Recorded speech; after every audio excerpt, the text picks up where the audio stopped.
जरा सोचो, एक कॉलोनी है। वहां एक व्यक्ति रोज अनाउंस करता है कि कॉलोनी में चोर घुस आए हैं। ये सुनकर लोग डरेंगे, अपने अपने घरों के गेट बंद कर लेंगे और सुबह को वह इंसान कहेगा कि मेरे होते हुए चोर कुछ नहीं कर पाए।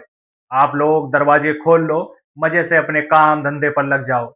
और आप लोग उसे एक साहसी व्यक्ति मानकर कि यार ये ही है जो चोरों से हमारी कॉलोनी की रक्षा कर सकता है। इस इंसान की बदौलत ही हम लोग अपने काम धंधों पर जा सकते हैं आजादी के साथ। जब तक यह व्यक्ति कॉलोनी में है, तब तक हमें कोई डर नहीं है। और यही उसके बारे में सोच विचार कर आपने उसे अपनी कॉलोनी का लीडर चुन लिया कि इसके होते हुए हमें तो कोई चिंता ही नहीं। लेकिन फिर एक दिन तुम्हें पता चलता है कि चोर कभी थे ही नहीं।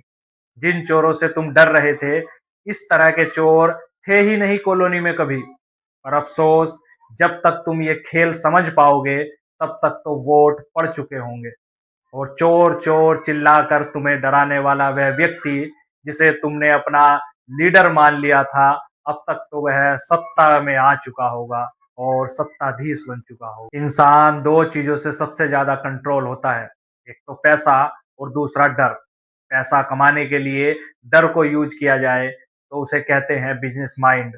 और जब डर का यूज वोट लेने के लिए हो तो उसे कहते हैं राजनीति का मास्टर स्ट्रोक। आज हम राजनीति के इसी मास्टर स्ट्रोक पर बात करेंगे और समझेंगे कि राजनेता कैसे बड़े चुनाव जीतने के लिए तुम्हारे अंदर डर का माहौल पैदा करते हैं। कैसे तुम्हारे अंदर डर बैठाकर तुम्हारे वोट को अपने पक्ष में मोड़ा जाता है। चुनाव जीतने के लिए डर का माहौल बनाना राजनीतिक पार्टियों के लिए कैसे फायदेमंद साबित होता है। समाज में डर का माहौल बनाना क्यों जरूरी समझते हैं ये नेता लोग। समझिए यह डर का गेम कैसे खेला जाता है वोट पाने के लिए। समझ लो, वरना एक दिन ढंग से समझा दिए जाओगे। सबसे पहले एक फैक्टर समझो। इंसान लॉजिक से नहीं, इमोशन से डिसीजन लेता है। कैसे? मैं बताता हूँ। एग्जाम का डर है तो रात भर पढ़ाई करेगा। जॉब छूटने का डर है तो ओवर टाइम भी काम करेगा। रिलेशनशिप टूटने का अगर डर है तो हर जगह कॉम्प्रोमाइज कर लेगा। सुबह उठा नहीं जाता, लेकिन अगर ट्रेन छूट जाने का डर है तो सवेरे उठकर भाग जाएगा। इन सभी कामों को करने के पीछे जो चीज काम करती है वह है कुछ खो न देने का डर, हाथ से कुछ निकल न जाने का डर। कुल मिलाकर, अगर आपके अंदर किसी काम को लेकर डर बैठा दिया जाए तो तुम फिर लॉजिक को छोड़कर इमोशन के कंट्रोल में आ जाते हो। और जब ये ही चीज लीडर को समझ आ जाती है कि पब्लिक को किस चीज से डर लगता है, ताकि वोट देते समय पब्लिक दिमाग से लॉजिक न लगाए, बस भावनाओं में बहकर अपना वोट डालाए, तो वहीं से शुरू होता है पब्लिक को डराने का गेम। इस गेम का पहला स्टेप होता है पब्लिक के डर को पहचानना। एक थ्रेड आइडेंटिफाई किया जाता है कि इस डर से माहौल ज्यादा मजबूत बनेगा हमारे पक्ष में। वह डर रियल में भी हो सकता है या उसे राजनीतिक पार्टियां अपनी तरफ से क्रिएट भी कर देती है। डर ऐसा चुना जाता है जिसके बचाव का विकल्प सिर्फ वही पार्टी हो जो यह डर फैला रही है। क्योंकि अगर इस डर से बचने का विकल्प हर पार्टी के पास दिखने लगा लोगों को, तो फिर उस डर को फैलाने का फायदा ही क्या हुआ। वह डर ऐसा होना चाहिए जिसकी वजह से तुम उस पार्टी के साथ कदम से कदम मिलाकर चलने लगो।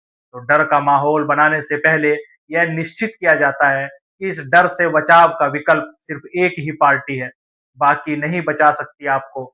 जब यह तय हो जाता है कि किस तरह का डर लोगों में फैलाना है, फिर दूसरा स्टेप आता है लोगों के दिलो दिमाग में उस डर को ठूंस देने का। उसके लिए फिर TV media, social media, newspapers, इन सब का इस्तेमाल किया जाता है। सभी मीडिया चैनलों पर ब्रेकिंग न्यूज आने लगती है कि देश खतरे में है। अखबारों में बड़ी-बड़ी हेडलाइन छपने लगती हैं कि देश खतरे में है। अब आपको लगता है कि जब देश ही खतरे में है, तो हम कैसे सेफ हैं? हम भी खतरे में हैं, हमारा परिवार भी खतरे में है और हमारे बच्चों का भविष्य वह तो और ज़्यादा खतरे में है। भविष्य का सोचकर ही आप डर से जाते हो और अपने काम धंधे पर, अपने परिवार पर, बच्चों के आने वाले कल पर, सब पर तुम्हें खतरा महसूस होने लगता है। और हो भी क्यों नहीं, 24 घंटे न्यूज में यही चलता रहेगा तो आपके दिमाग में डर बैठना लाजमी है। यहीं से शुरू होता है अब असली गेम। आपने सुना है ना कि जब लोहा गर्म हो तभी उस पर वार कर दो, ताकि अपने अनुसार लोहे को मोड़ा जा सके। तो जब आप डर से पिघल रहे होते हैं, तभी तुम्हारे दिमाग में डाला जाता है विकल्प कि डरो मत, हम है ना, सिर्फ हम बचा सकते हैं तुम्हें। हमारी राजनीतिक पार्टी जो है उसकी नीतियां ही इन डर के माहौल से बचाने की है, तुम लोगों को अच्छा जीवन देने की है। हमारे नेता ही इस डर वाले माहौल से तुम्हें निकाल सकते हैं।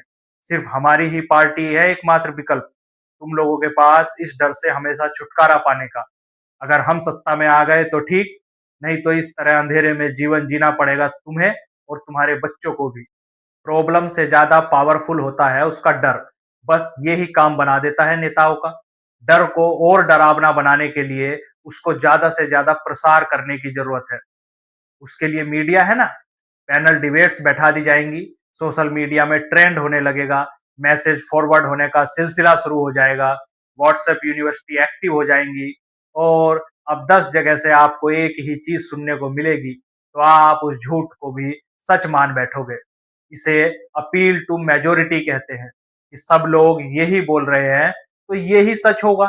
झूठ को सच बनाने और डर का माहौल तैयार करने का सबसे शानदार तरीका है रिपीट करो, रीइंफोर्स करो और उसे रियलिटी बना दो।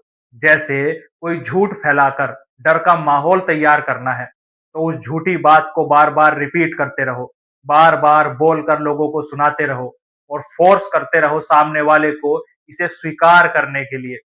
बस धीरे धीरे वह झूठ कब सच लगने लगेगा आपको भनक तक नहीं लगेगी। लेकिन सवाल वही है कि आखिर यह नेता लोग डर का माहौल बनाते क्यों हैं? क्या फायदा मिलता है राजनीति करने वालों को डर का माहौल बनाने से समाज में? तो समझो, डरा हुआ इंसान कभी लॉजिक नहीं लगाता, कभी एनालाइज नहीं करता, कुल मिलाकर वह व्यवहारिक बुद्धि से सोचना ही बंद कर देता है। दूसरा फायदा यह होता है कि जब डर का माहौल समाज में बनता है ना, तो ग्रुप आइडेंटिटी स्ट्रांग होती है। सब लोग अपने अपने ग्रुप से जुड़ने लगते हैं। जैसे किसी धर्म के खिलाफ डर का माहौल होगा तो उस धर्म के लोग डर की वजह से एकजुट हो जाएंगे और एक निर्णय को सब फॉलो करने लगेंगे। जैसे उस धर्म विशेष के किसी मुखिया ने या धर्म के किसी सम्मानित व्यक्ति ने कुछ कहा तो उस धर्म के सभी लोग बिना सोचे समझे वैसा ही करेंगे। सभी लोग बिना कुछ जाने उसी दिशा में चलने लगेंगे। इसलिए पूरे धर्म को या उस पूरे वर्ग को आसानी से कंट्रोल किया जा सकता है। किसी एक पक्ष में उस पूरे समूह को अपने अनुसार मोड़ा जा सकता है। तीसरा फायदा यह होता है कि जब हर व्यक्ति अपने अपने ओपिनियन बनाने लगता है राजनीतिक पार्टियों के बारे में या नेताओं के बारे में, तो लोगों के द्वारा अपनी राय खुद तैयार करना राजनीतिक पार्टियों के लिए खतरनाक साबित हो सकता है। इसलिए डर का माहौल बनाकर सबको एक ग्रुप में बांधकर अपनी एक राय उन पर थोप दी जाती है। बस जो हजारों सवाल उठ रहे थे समाज में वह सब मर चुके होते हैं, क्योंकि डर का माहौल समाज के लोगों को अलग अलग वर्गों में, अलग अलग धर्म में, अलग अलग जातियों में, अलग अलग क्षेत्रों और नस्लों में बांट देता है, जिससे वोट कंसोलिडेट हो जाता है और नेताओं को या राजनीतिक पार्टियों को यही तो चाहिए। इसे कुछ हद तक ऐसे समझिए जैसे अंग्रेजों की डिवाइड एंड रूल की राजनीति थी, बांटो और राज करो। क्योंकि अलग अलग धर्म में, अलग अलग जातियों या क्षेत्र के आधार पर या नस्लों के आधार पर जब लोग आपस में बट जाएंगे तो उन्हें कंट्रोल करना बहुत आसान हो जाएगा। आपने सुना होगा कि एकता में ही शक्ति है, लेकिन राजनीति के मामले में यह उल्टा है। यह शक्ति ही लोकतंत्र की कमजोरी बन जाती है।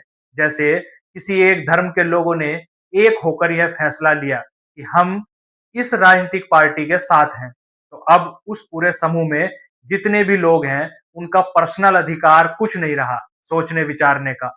उनके सवाल तो मर गए।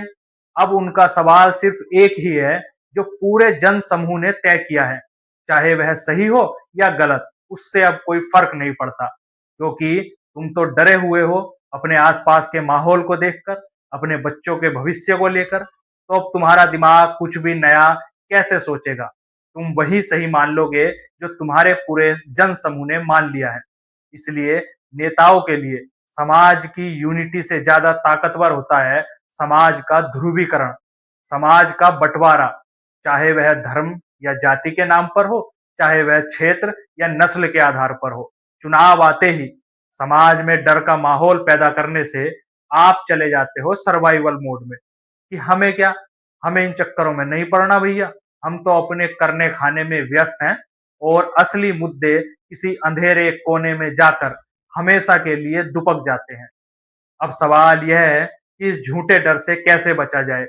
सबसे पहला काम है, खबर के सोर्स को चेक करो।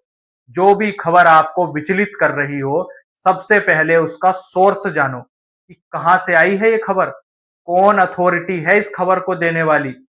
फैक्ट चेक करो उसके। अगर कोई डाटा दिया गया है तो उसे एनालाइज करो। उस खबर की जो लाइन या जो बात तुम्हें इमोशनली ट्रिगर कर रही हो, उसे इग्नोर करो और बैलेंस माइंड के साथ अलग अलग पॉइंट ऑफ व्यू से उस खबर को देखो। उस खबर पर अलग अलग जानकारों की राय सुनो और फिर अपनी एक राय बनाओ। अपना डिसीजन खुद लो। जो खबर तुम्हें सबसे ज्यादा डराए उसे तो सबसे ज्यादा वेरीफाई करो।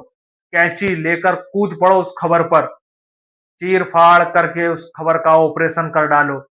और हाँ, ध्यान रखना, अगली बार जब कोई तुमसे बोले कि देश खतरे में है, एक हो जाओ, या राज्य खतरे में है, यूनिटी में रहो, तो डरना मत, बल्कि पहले पलट कर पूछना कि खतरा कहाँ से आ रहा है और इस खतरे से किसको फायदा होने वाला है।